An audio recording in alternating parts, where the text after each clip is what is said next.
The police found a man's severed head in a city park. This was the message that was left next to it. The final 10 minutes of life are hell, because you don't want it to end, but you also really, really just want to get it over with. That comes from a desire to live. Fuck. I'm rambling. My head isn't straight, and it never will be again.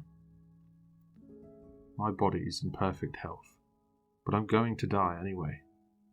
The inevitability, despite the potential for salvation, is the scariest part. Because I'm looking back and realizing that every day of my life could have been a pathetic epilogue. We just trick ourselves into believing in assurance that the end isn't real. The man who tied me to a chair wants me to write and share my final thoughts. All I want is for him to change his mind about cutting my head off with the axe in his hands. I know he'll do it anyway, because he beheaded a child in front of me not 2 minutes ago, just to prove that he's serious. He says he's fascinated by our thoughts on the edge of mortality.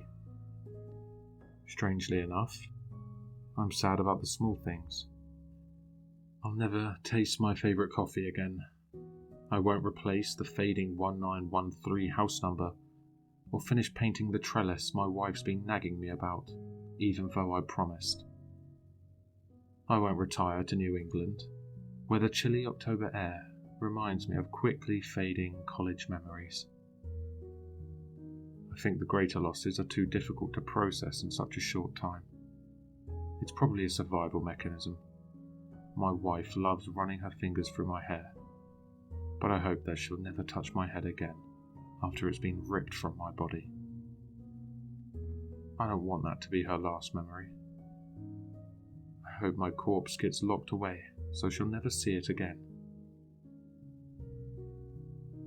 My daughter's 6 years old enough to understand death, at least as well as any of us do.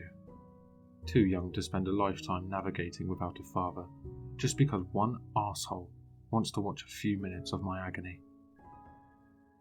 We were going to have a son. After years of trying, we're pretty sure that we got pregnant this time. The doctor's appointment is on Monday. More than anything else, I'm afraid.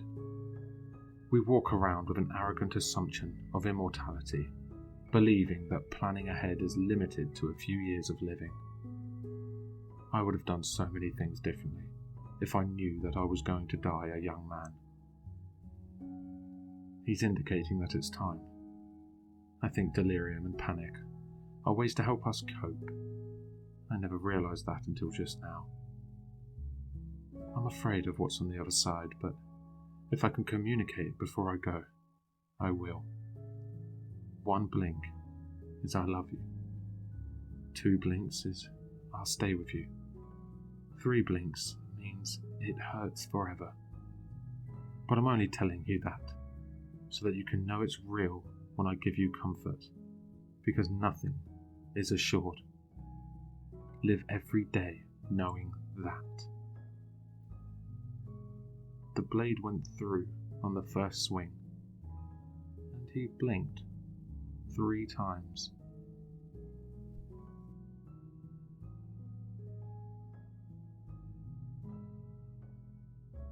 Hello listeners, if you enjoyed this story, please check out the author in the description. For more content, leave a like, comment, and subscribe for more sinister readings.